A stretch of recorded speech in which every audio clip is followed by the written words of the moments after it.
Awesome. Well, thanks everyone again for watching.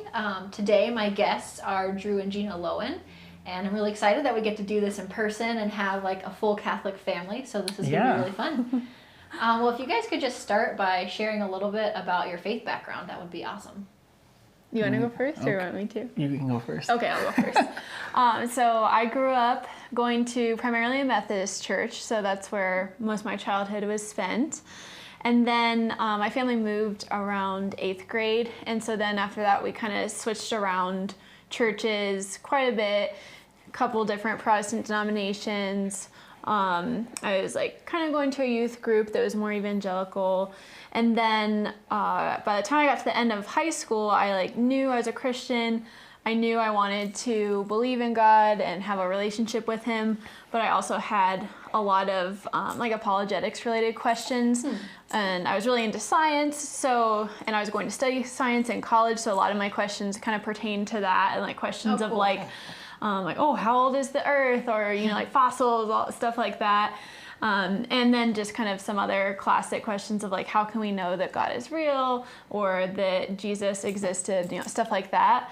And I didn't really feel like there was a person in my life at the time that was able to answer the questions.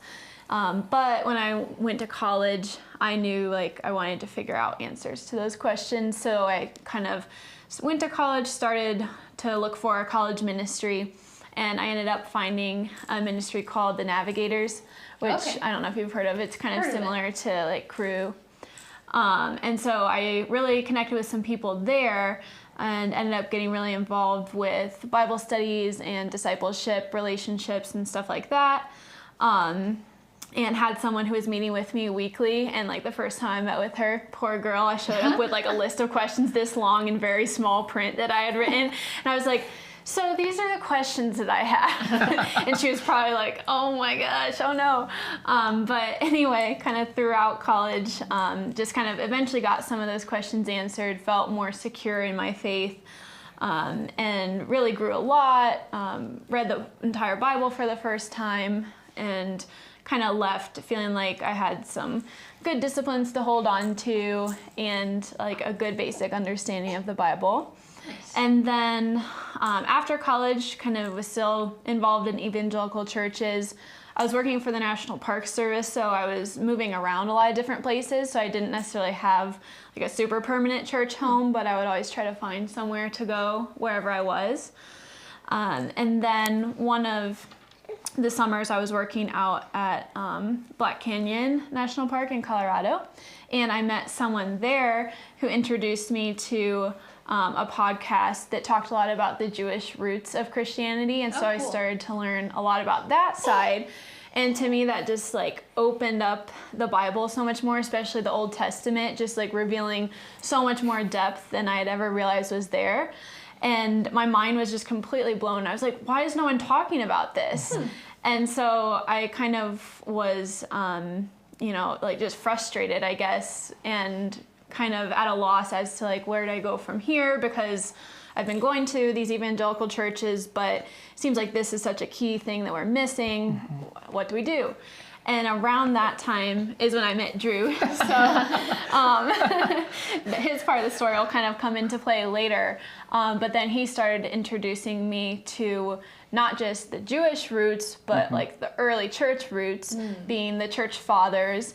And I had never heard of the church fathers before. I didn't know that we had like thousands of writings from them, like all these letters that they exchanged with each other, all the defenses that they had written like against heresies that were coming up in the church.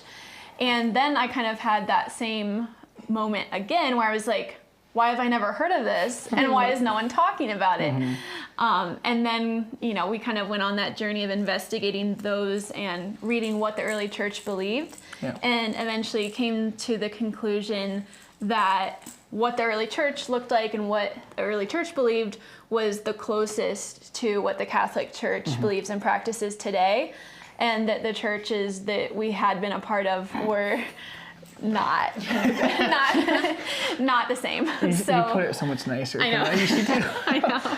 Yeah, but just that they weren't the same. And so then together we ended up deciding to go through the process to join the Catholic Church. Cool. And and we joined about a year ago from this point. So we've now been Catholic. Almost a year to the day, actually. Oh, yeah, you're What's right. the day? Well, today's the 13th, right? I think it is a year to the day. Oh, really? Wasn't it? I think it was March 13th. I don't remember the day. I think, yeah. Well, that's a cool coincidence. Thanks for having us on our Catholic Our 1 year anniversary, yeah. Yeah, that's awesome. Yeah. Very cool. So then what about you, Drew? What's your background? Yeah, so similar in some ways, and then we had different paths as well. But similar in that I grew up in a family that went to goodness. Here, I can I'll hand her off. She's about to whack me. My family grew up, I would say, like quasi-evangelical when we went to church, which wasn't all the time. I actually, though, oddly enough, went to Catholic school from 2nd grade all the way to 8th grade. Okay. But wasn't Catholic. It was mostly just because it was a really good private school. Sure. And my parents wanted me to have a good education. I would say my own personal faith journey kind of started there in a loose way, but it was not a Catholic school that was necessarily interested in like converting me. They're like, oh, you're okay where you're at. Like you're, you believe in Jesus to some degree. Like you don't need to become Catholic if you don't want to, even though at some point I wanted to, mostly because of peer pressure, I think, of like the other kids are all Catholic, but it wasn't, I didn't know enough about it to know one way or the other. We ended up moving to Phoenix, and then that's when my family got really involved in an evangelical church plant down there. So I was at youth group all the time. My dad was on these board meetings and building meetings and all that sort of stuff. And I really started taking my faith seriously on a personal level, got really involved in Young Life and was doing all sorts of stuff there. I was a junior leader there, started getting involved in not just the youth group at my church, but a youth group at another church, where I got baptized by my pastor at a different church. It was like a whole thing. So I was like definitely a church youth group kid all through high school. And then similar to you, towards the end of high school, I had a lot of questions, a lot of doubts, a lot of stuff that I was like, well, what about like the age of the earth? Like, what about these atheists that are really smart? And went through sort of a crisis that was only solved by a healthy intake of C.S. Lewis, Mere Christianity, followed by just like a ton of apologetics. And all of that really took me from just this like surface level, like I like going to church, I like praying, to like, okay, I need to know what I'm talking about. Because kind of at the same time, there were some kids leading Bible studies that were, I guess I would say, theologically questionable. And there was like almost like I don't want to say like a cult starting, but there was a really charismatic kid at our school who had like gathered these people around him and was teaching weird stuff. So all this was happening. I was like, I need to like know what this stuff is about. Like I need to know who Jesus actually is. I need to know how to read the Bible. And that led me to actually be like, maybe I should be a pastor because I really like this stuff. I really liked reading about it. So I graduated, went to Grand Canyon University and studied theology. So I was like, yep, I'm going to, discern if I should be a pastor or not. I'm going to study theology as my undergrad and then get my master's and then become a pastor. And so for 4 years, I was involved in campus ministries, Young Life still for a little bit, churches outside of that. Oh, Gwendolyn. So everything I was doing was somehow related to faith, whether it was school, whether it was extracurricular activities, or even just like my own personal studies. I was just voraciously consuming theology and history and all that sort of stuff. And it was kind of an interesting thing where, I'm learning all this stuff, and I went to a pretty well-rounded non-denominational school. So we had Baptists, we had Anglicans, we had Pentecostals, non-denoms who didn't really feel particularly connected to anything. And so I got a lot of different viewpoints in a short amount of time. And then I started reading history, and so there was kind of this confusing period of like, okay, well, these people say this about this passage, these people say that. And so I got to a point where I was just like, I either have to like double down and be really narrow about like this is right and the church I came from was right, or I just had to say, God, like I can't do this, you have to lead my theology. So I started praying that prayer, and that honestly out of just like frustration and desperation, because I was like, how can I'm not smart enough to figure out who's right. But then I was still reading and consuming, which ultimately led us to become Catholic through reading about the church fathers and stuff. But I guess that's kind of like a flyby of my background. Awesome. Yeah. So then, so you guys met at some point. So I'm sure that'll kind of like factor in, but kind of be like a different theme there. So then maybe Drew, if you want to continue, when did you kind of become interested in Catholicism then? Or when did that cross your radar? Yeah, so senior year of college, I just finished a church history class, and we had a really good professor who was not Catholic, but was very interested in making us realize that most of the people that we had as heroes had blemishes, and most of the people that our denominations probably told us to villainize had a lot of good stuff to consider. So that had like flipped me upside down, and I was like, wow, I want to read more about the early church. And so after that class, in all my free time, I would just start reading the early church. And I had another professor I was really close to that was Anglican. And so I was really drawn to Anglicanism at that point, ended up converting to Anglicanism. But still just couldn't get enough of reading the early church. And so I was just like reading like Augustine and all the way back to Irenaeus and Ignatius, and that's when it really started to get dangerous. And I think that was honestly what did it. As soon as I converted to Anglicanism, it already felt like it wasn't quite enough. Like I was like, okay, this particular Anglican church I'm going to is all about the 7 sacraments and continuity with the councils and the early fathers, but not every Anglican church is. Like, some Episcopalian churches couldn't care less about that stuff. So then I'm like, oh geez, I might have to go a little further. Then it became like, okay, well, I'm going to learn everything I can about what the early church believed, and then I'll look into Orthodoxy and Catholicism, and we'll see who's closest, I guess, and then that's where I'm going to have to go. And it was pretty much around there when Gina and I met, actually. And yeah, from there, I think that slowed me down a little bit, though, because Gina was on this Jewish roots journey, and I had gone through that same journey in college, which is kind of what opened me to history in a lot of ways. And I'd like to think without you, eventually I would have gotten to the Catholic way as well. But that just really accelerated it. And at first I was like, I don't want to become Catholic. Like, like let's find something else. Yeah. And at one point I was even like, maybe you should go like find a Catholic girl to marry instead. And I had already bought the ring at that point, though, so I was like, oh boy. And then Drew later told me secretly in his mind, he was like, you will be that Catholic girl. That's awesome. Oh man. Yeah, maybe presumptuous of me, but I think I knew like early on that you were too curious with the questions you're asking. I was like, oh my gosh, if Gina reads the stuff I'm reading, she's gonna think the same things. And that wasn't me being like, I will make her Catholic. Sure. It was like, I could tell just from how investigative she was on her own with the Jewish roots of Christianity. And then there's just so many connections between the church fathers and the Jewish roots of Christianity that I was like, oh gosh, we're going down. Eventually then that part of what I was longing for before was satisfied, because it was like, well, the Catholic Church has like Brant Petrie and all these people who are really into the Jewish roots, and the Catholic Church itself, like in tradition and structure and all of that, really is, of course, the fulfillment of all the things that are already happening in Judaism. Gotcha. Okay, so Drew, so you were kind of interested in Anglicanism, and then you're like, okay, that's not far enough. I need to go further to Catholicism or Orthodoxy, and then, Gina, you were kind of following along with the early church. So then, kind of what happened next, or where did you guys, like, how did things escalate from there? Oh man, I think for me, at some point, I was at least convinced that like sacred tradition was non-negotiable, and so Anglicanism was out, and we were still going to an Anglican church, and I was like, okay, where we're at, they want to hold a sacred tradition, but any other Anglican church might not. So I have to be somewhere that at least is like there is an oral tradition that's authoritative, right? Okay. And so then it was like Orthodoxy or Catholicism, and that really just kind of became my obsession, I guess, because I've always obsessively researched theology, I suppose. But then I was like, okay, what are the differences between these two, and then everything I know about the fathers, how do they relate? And it kind of really came down to the papacy. So then I was like, okay, well, the Mary stuff is hard to stomach, but it's in the fathers, so I'll be there. I'll believe that. The Eucharist, super down for that at this point. But really, just like the issue of like Pope or no Pope, and for a long time I was like, oh man, I hope the Orthodox are right, because like coming out of a non-denom quasi-Baptist background, I'm like, I don't want to listen to the Pope. Like that sounds like way too much. Someone can tell me to do what not to do at any moment.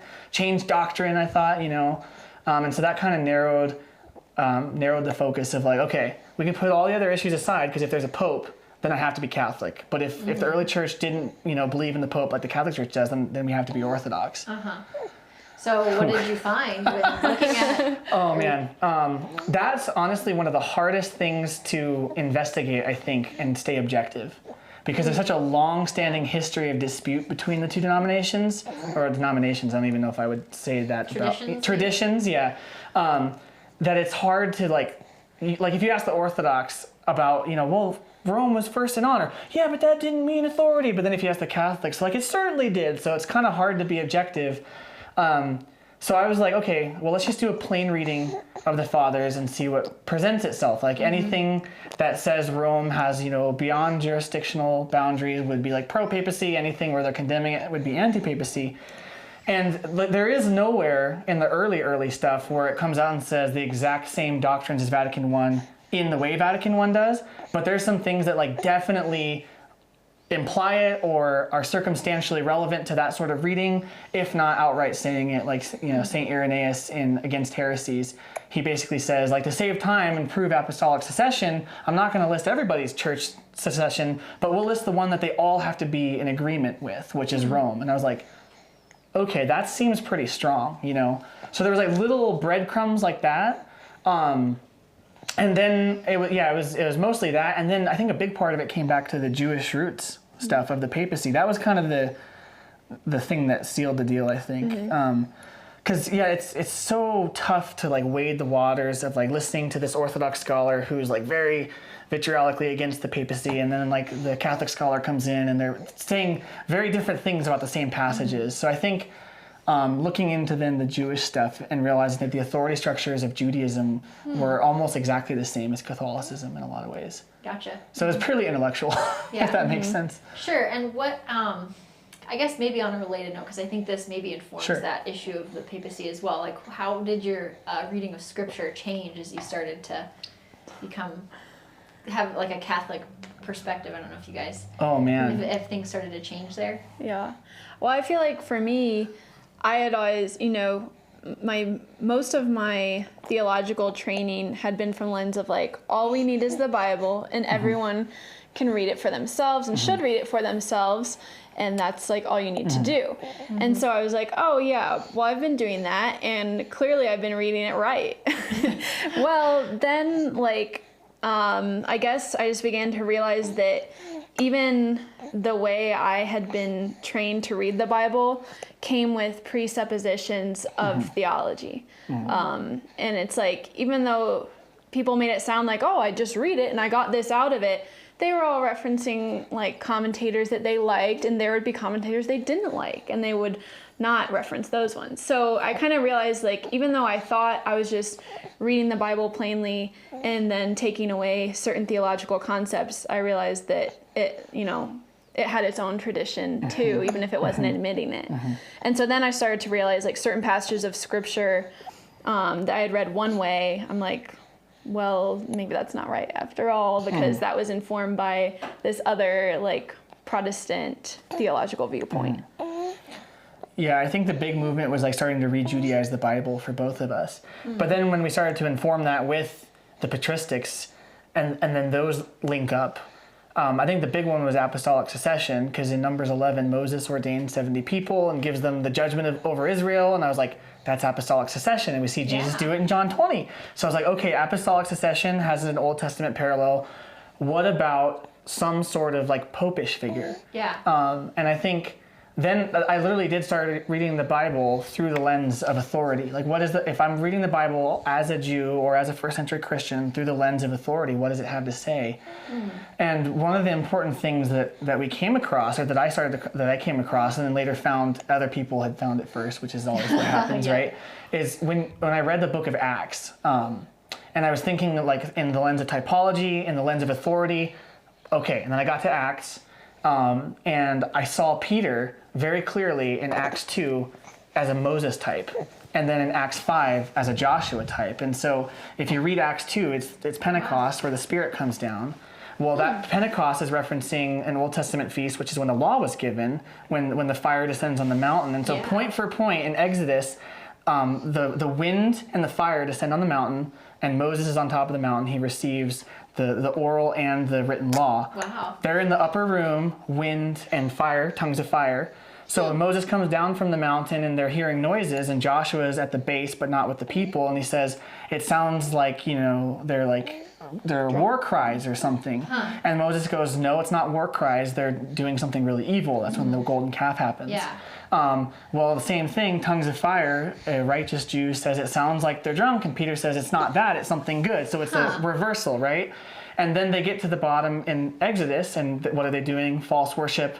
Moses says, all of you faithful Israelites, take out your swords and slay them. And the number they slay is 3,000. Peter says, all of you Israelites, listen to me. And the number added to them was 3,000. Wow. So it's the complete reversal of the unfaithful on the other, with the faithful. Super cool. Yeah, and so I was like, that's point for point the same narrative. And Peter is occupying the Moses figure in the New Covenant narrative, which means that he has the authority to make judgments over the new Israel, right? That's what that would at least, if we're following the typological things to their fullest reading. Well, then in Acts 5, that's with Ananias and Sapphira.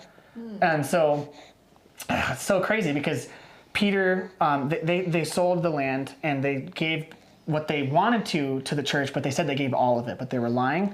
So Peter confronts them, and by the power of the Holy Spirit, they die. Like, super scary passage.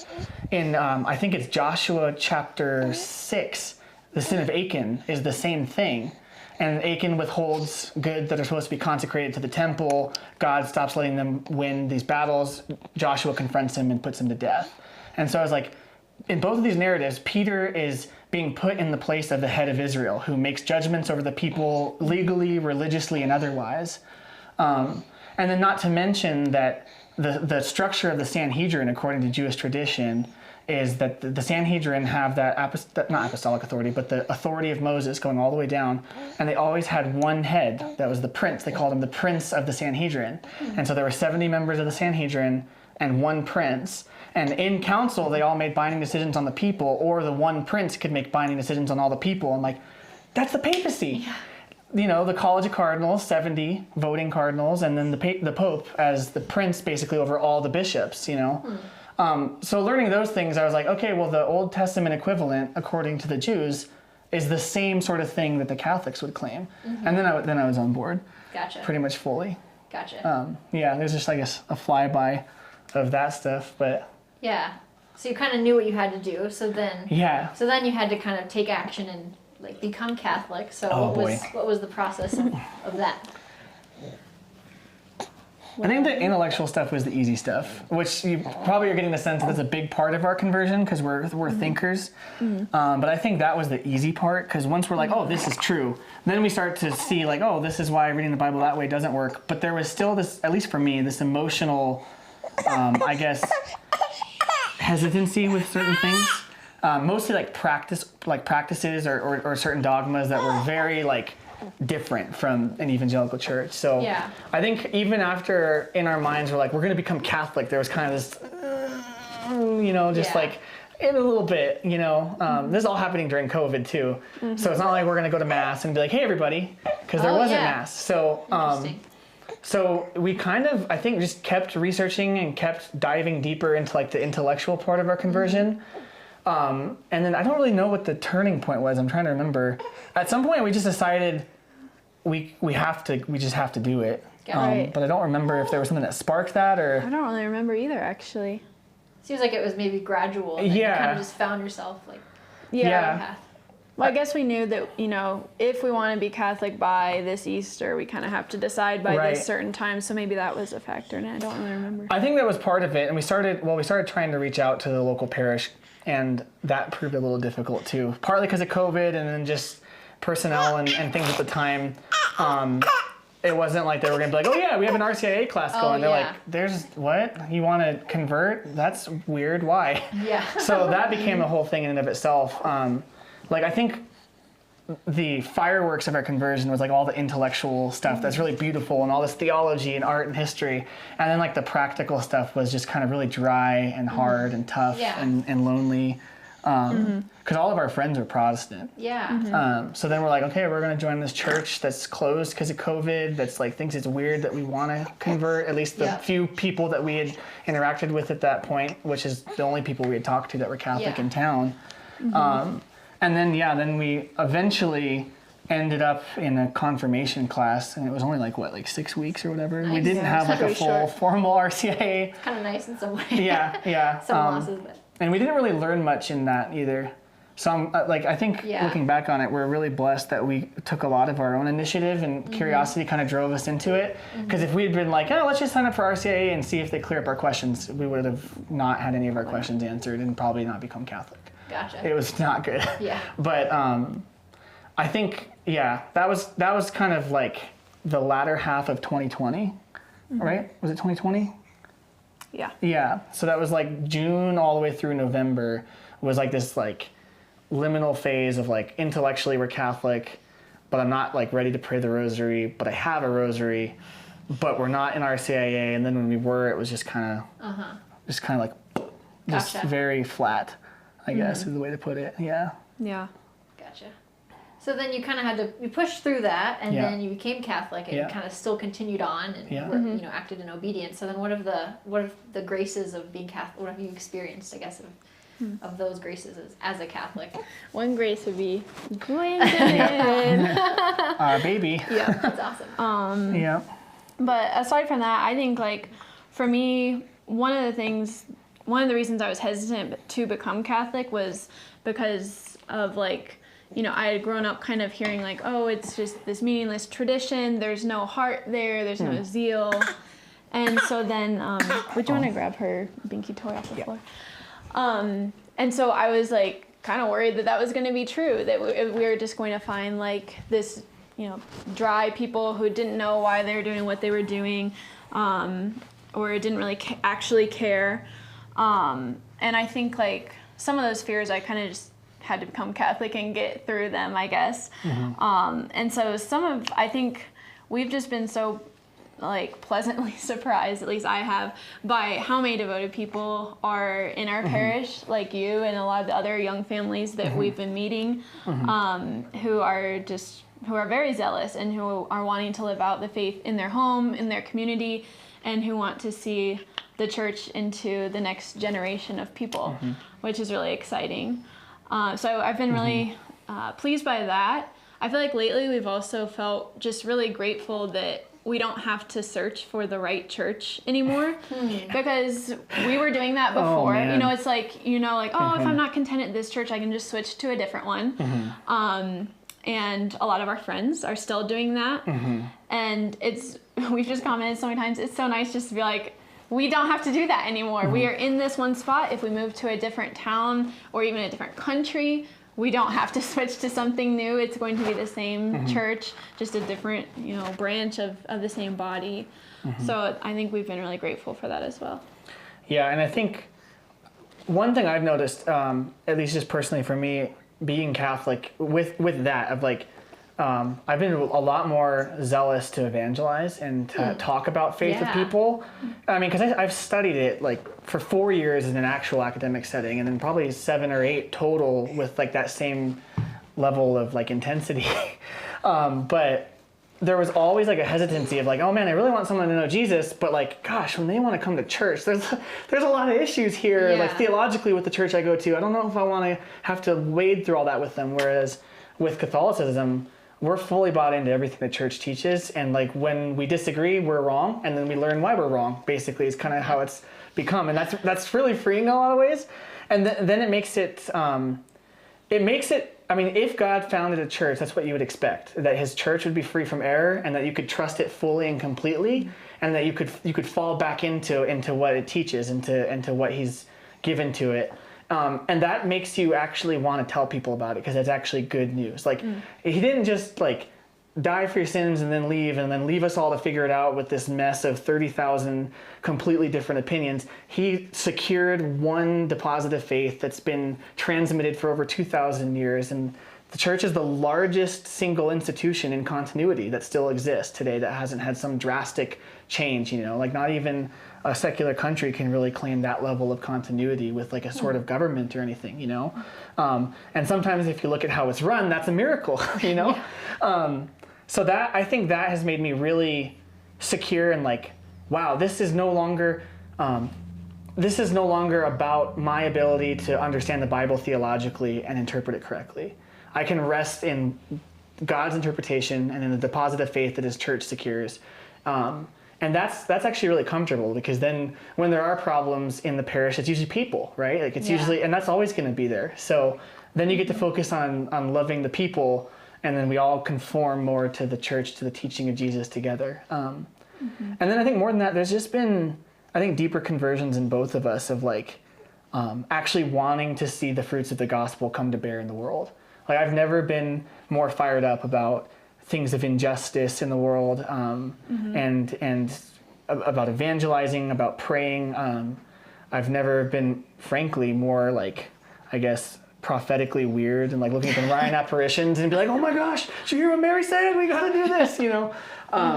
So there's all sorts of things like that. We've never had so much spiritual warfare in our life. That's definitely was a big part through our conversion, and then even now, I think there's been a lot of spiritual warfare with us and our family. So, which is just like, at this point, that's just like fuel to the fire. I'm like, all right, cool. Well, you just proved that you're real. So what am I going to do? Now we're going to go evangelize more people because you showed your hand. So, yeah, it's just, there's just been a lot of interior growth that I think has been propelled by, honestly, the graces of the sacraments, especially the Eucharist. Oh man. And confession. Confession was surprisingly like my favorite thing ever. Yeah. Oh man. Yeah. I love it. Well, I was going to ask you, like, what would you, like, if a non-Catholic said, like, why would I become Catholic? What would you say? But I think you guys just answered that so perfectly. So really, I mean, you can add to that if you'd like to, but I guess my last question would be, like, what would you say to someone who is, like, interested in becoming Catholic? What encouragements would you guys give them? Yeah. I think one thing Drew would say to me when I was still resistant and he had kind of already, decided, was he was like, Gina, everything you love about Protestantism or really Evangelicalism is present in the Catholic Church. Like, you just have to find it. And I think I had a really hard time believing that again. And I think truly I couldn't believe it until I saw it firsthand. But it's true. It's like, the music, the prayer, the different spiritual disciplines, the relationships with other people, they're all there. And like, I think like God feels the same to me, but just like deeper and richer. And there's like so much more to discover, and that's exciting. And I think I would also say, like, sometimes you might not, the people you can think of who are Catholic might not be the best example of what the church believes or teaches, or sometimes they might be a great example. I was actually going to say, I think a little part of my conversion was when I was working at Black Canyon in Colorado. The first 2 years I worked there, I met a friend named Melissa, and she was Catholic, and she was the first Catholic I had met where I was like, wow, I think she has a closer relationship to Jesus than I do. And so just knowing her, I was like, Catholicism is working for her, and so that was way before I kind of went down the intellectual journey, but I think that was a big part of God showing me, like, it's possible to be a really devoted person and have like a really deep connection to Jesus through this faith. And so I would just say, like, you may or may not know someone who's a good example of that. And then also along with that, just kind of like, rather than reading from like your people of your own tradition, what Catholics believe, go ask the Catholics what they believe. Yeah. Yeah, I think that was a big one for me, is like, I kind of have a name for it. I call it the essence and fullness distinction. And like a lot of times as a Protestant, there was this desire to like just really boil down to like the basic simple gospel, like really just like what's the bare minimum, like the simplest way we can put it. Like this is like the essence of the gospel. And Catholicism is exactly the opposite. It's like, here's the fullness of the faith. Here's everything Jesus has to give you. And like, frankly, at least for what I realized is, if Jesus has something to give me, why wouldn't I want it? Like, if Jesus wants to give me himself fully and completely, body, blood, soul, and divinity in the Eucharist, in the whole host or in any crumb, why wouldn't I be desperate to have that? If he wants to give me the grace of an authority structure that I can rely on, even with human stupidity involved in every part and parcel of the church, why wouldn't I want that and to be freed from that confusion? And so I think that was a big one of like, and really what it says about my heart. Like, if I'm trying to boil down Christianity to like just the most essential basic thing, or like the bare minimum, versus of like, I want all of you. And I think we've discovered that it's not just like an option among many, but like this is everything Jesus wanted for us, and anything less is anemic. It's like it's lacking, and it's not because it's not like I'm saying everyone that's Protestant is just like automatically going to hell, but it's like there's something Jesus has to give you, and you don't want it. Like, man, that makes me ask questions. Like, if I don't want something Jesus has for me, do I want him? And the more we've been on the other side of our conversion, the more it's like, wow, the whole, it's like St. Newman says, once converted, always converting. That is so true. And I think that if you have any sort of voracious appetite for God, there is way more than you can stand to eat in a year or a decade or a lifetime in Catholicism. And that's really beautiful. Yeah. Yeah. Yeah. And then, there's tons of reasons, but I think that's really like the core of it, of like, as Christians of any sort, we should want desperately everything Jesus has for us. And I think there's a lot of good reasons that it's the faith once and for all delivered to the saints that's fully present in the Catholic Church, it's, Yeah. That's awesome. Yeah. Well, wow, like I'm just like, there's so much there. I want to rewatch. We need like 7 hours. Yeah. Awesome. Well, thank you guys so much for sharing. I'm so excited for others to get to hear your story and see your sweet family. And thanks, Gwendolyn, for being part of the interview. And thanks everyone for watching. Yeah.